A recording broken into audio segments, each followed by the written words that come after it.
Rained about 4.5 inches here the last couple days, but if you remember, I posted a video about cereal rye that I planted last fall in the garden.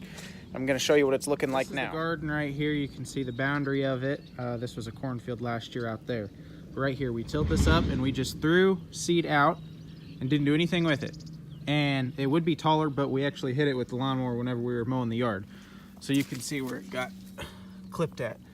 But what we've got here is just a blanket of roots and green biomass, and what that is doing is helping water infiltrate, and it's keeping it from washing away, and it's grabbing energy from the sun, which isn't out today, but it's grabbing energy from the sun, taking it through the leaves and depositing it in the soil. And then when we till this under to plant our vegetable crop this year, it's really going to help. It's going to release some nutrients and add organic matter to the soil.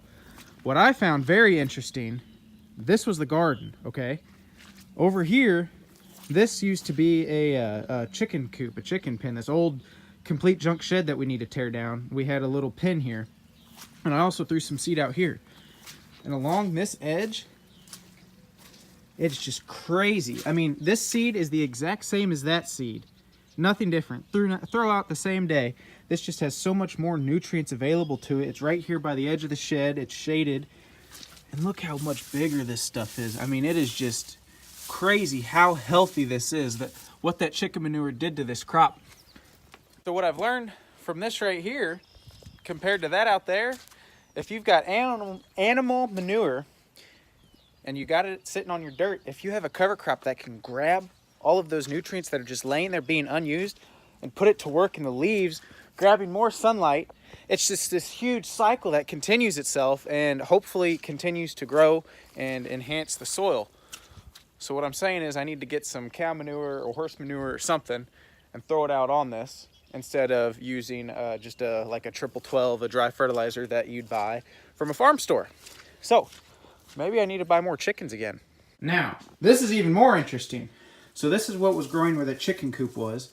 This was what was growing out in the garden. And I noticed that this one hasn't got cut at all by a lawnmower. Look at the difference in this, guys. This was rototilled in the fall and the seed thrown out. Look at that soil structure. It's basically non-existent. Yeah, I mean, we've got a living root in the soil. We've got a cover crop growing, but there's still not much there.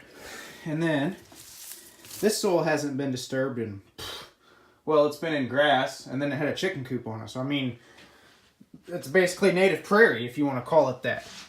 These roots, look at that soil structure. I mean, there's just an earthworm hanging out right there. Absorbs all that water. It's not goo. It can breathe, and it can grow this. It's just amazing what the soil, these are 10 foot apart, and just the way it's been treated throughout its life, look at that difference.